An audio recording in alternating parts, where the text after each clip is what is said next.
Alright guys, hopefully it's not too loud here in the background, but we're going to work in the green book now.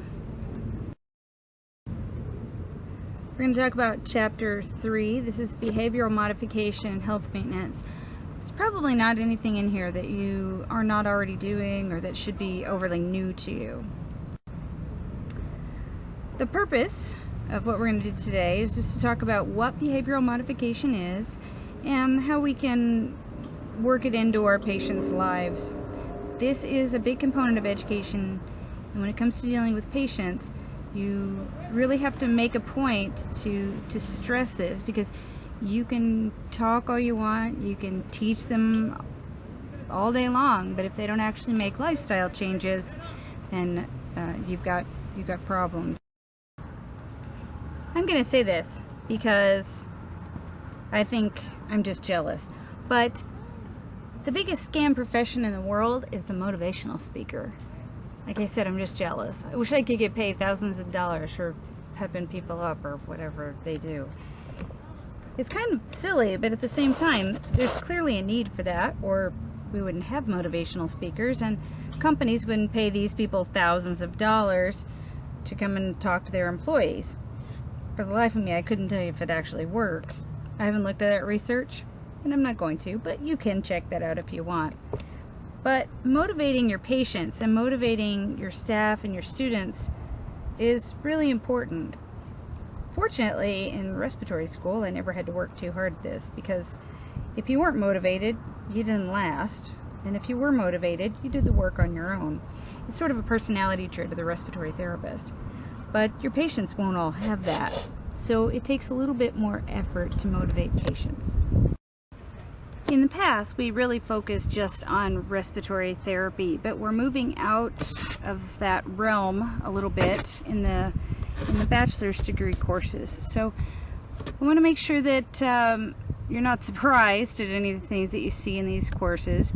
We're looking here at the holistic patient, every aspect of the patient. That includes every part of their life, including their smoking habits, which of course has always been under our domain, but also their sexual activity and other things that may attribute both to their physical and mental health.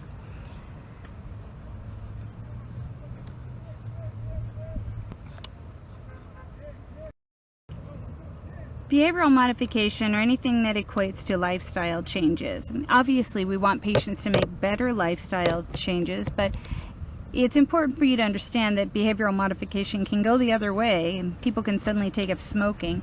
It's certainly something we want to discourage, but it happens. The whole point of our efforts, though, should be to improve patients' well-being, improve their health, and help them make healthier choices that would positively affect their disease states and their mental health. Well, there's a lot of challenges we face to this. Certainly over the course of time, especially as people get older, their habits are ingrained into their lifestyle.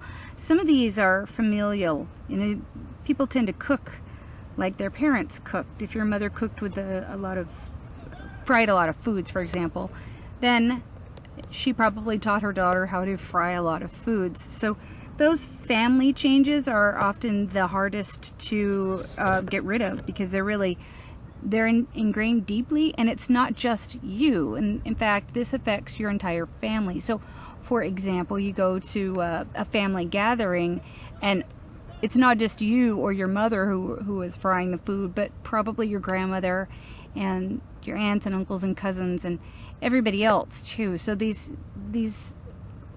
family lifestyle choices or behaviors are some of the hardest to get rid of. Along that same line, we know that addiction, or at least a genetic predisposition to addiction, has been documented, and so people who have addiction in their family are certainly much more likely to become addicts of whatever type, whether it's alcohol, tobacco, or even gambling or sex, other kinds of behaviors that are not necessarily chemical. But we know that those addictions are really hard to fight. You have to do behavioral modification, but also you have to deal with the physical addiction in the brain.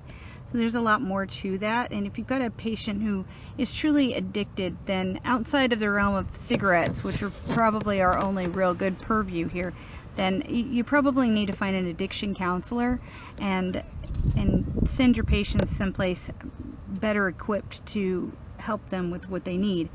There are also groups that you can send them to. There's Overeaters Anonymous. Certainly there's addiction, various and sundry groups, not just for the patient, but also for their family. So there's like Al-Anon and things like that. There are environmental factors that we can't do anything about. I mean, there's a certain amount of smog in the Las Vegas area, but if you live in Los Angeles, for example, or some other place where there's a lot more smog and chemical pollution in the air, then those are things you have to deal with.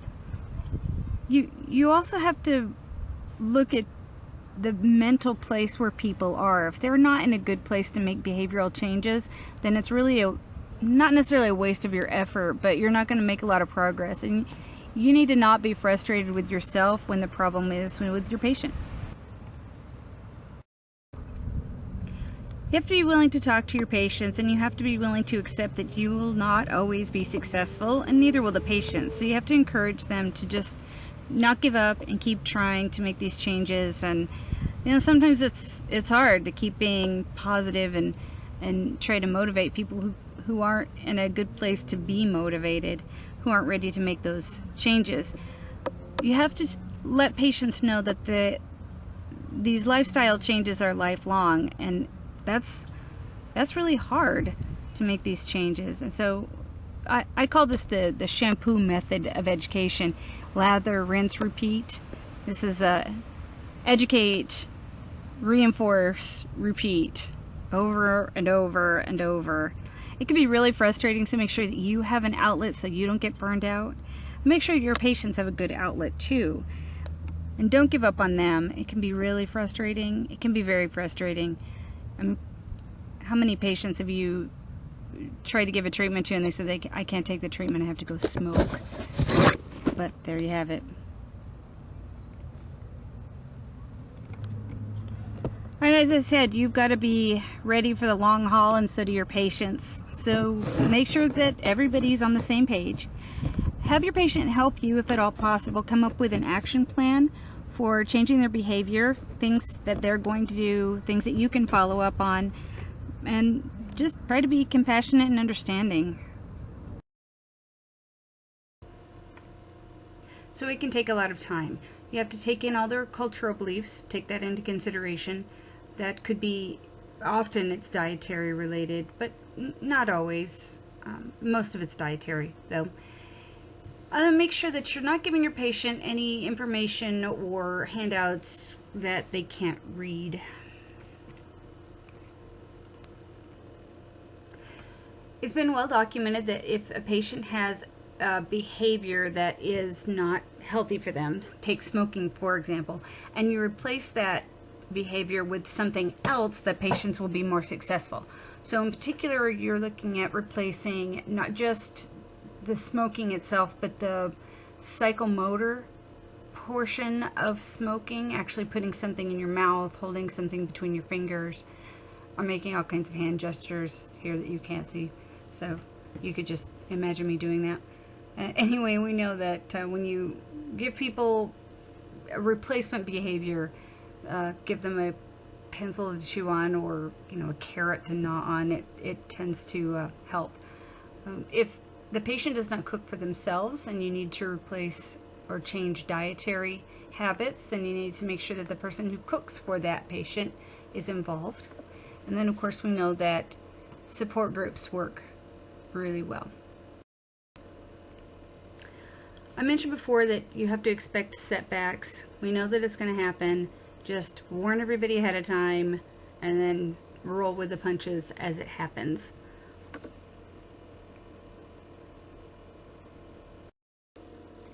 Motivational interviewing. I'm going to find a clip from Saturday Night Live for you guys, because I know exactly what I want to show you. while you're discussing with the patient, if you can get them to trust you and be completely honest with you, then you're more likely to be able to set up a program that will be most beneficial to them. So motivational interviewing is part of the initial relationship you establish with your patient.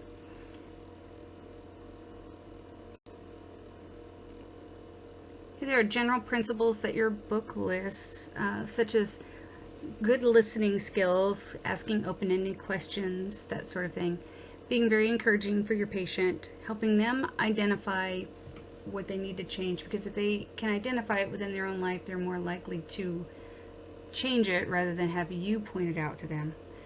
And know that no one likes change. It's not in our human nature to enjoy change. Nobody likes it, so it's just one more thing to work through.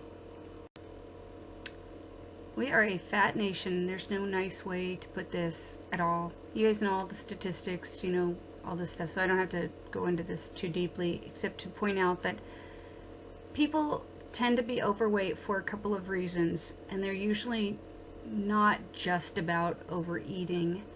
Frequently, it's emotional eating, and if that's the case, you need to help a patient delve into their emotional eating causes, the triggers that they have, and helping them find whatever support they need in their life to get back on track. If it's not an outright emotional eating issue, then there's a good chance that they have an actual imbalance, a nutritional imbalance or a hormonal imbalance that is causing them to overeat and or causing their metabolism to slow down. So check all that stuff before you just lecture people, as I'm lecturing you. You can tell I'm tired tonight, can't you? Okay, let's see, exercise. We also have talked about the benefits of exercising. Everybody can exercise in some way or another, and I can prove this to you if you will watch like channel 2 on Saturday morning. You'll see some lady who does funky yoga in a chair. She doesn't even stand up. It's kind of sad and sort of like a train wreck at the same time.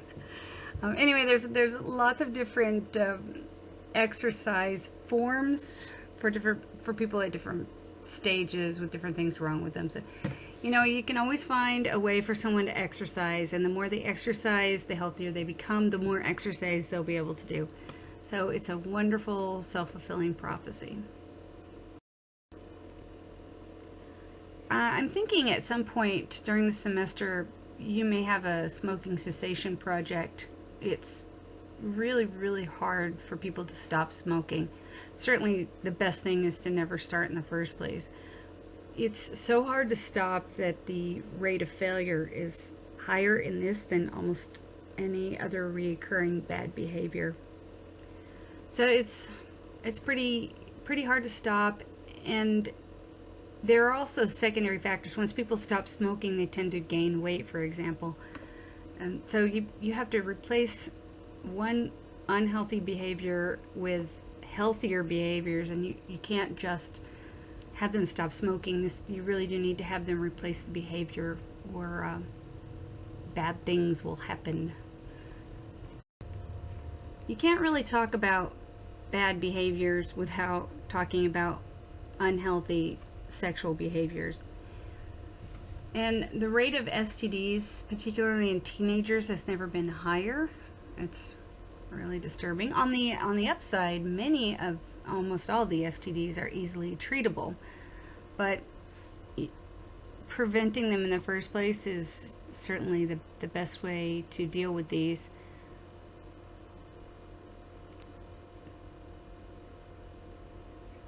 So in general, we're looking at just overall wellness. We want to help people get into a good mental health place, and then teach them good nutrition and how to exercise properly and how not to smoke or have those addictive behaviors. And altogether, what you wind up with is a picture of health. And this is what we're striving for with every patient that we work with. So in the end, we're looking at behavior modification and using that as an ongoing way of making people's lives better. Make sure that as you begin preparing to train or teach a new patient to make their life better, to help them change their behavior, that you have the most current, up-to-date information, particularly when it comes to smoking cessation or addictive behaviors. There's lots of new research that comes out constantly, and so you might find really a magic bullet for a patient at some point if you just keep up with the literature. And again, make sure that you're empathetic and kind. So here's a summary. Read through this. If I were going to ask you test questions, this is what I would be looking at.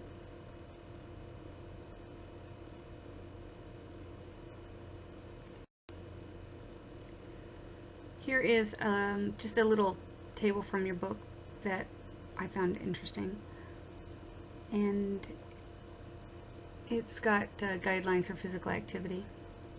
This may change, just so you know. I mean, your book it's a static snapshot of expectations today, but in the future this might change. So this is part of that research you should keep up on.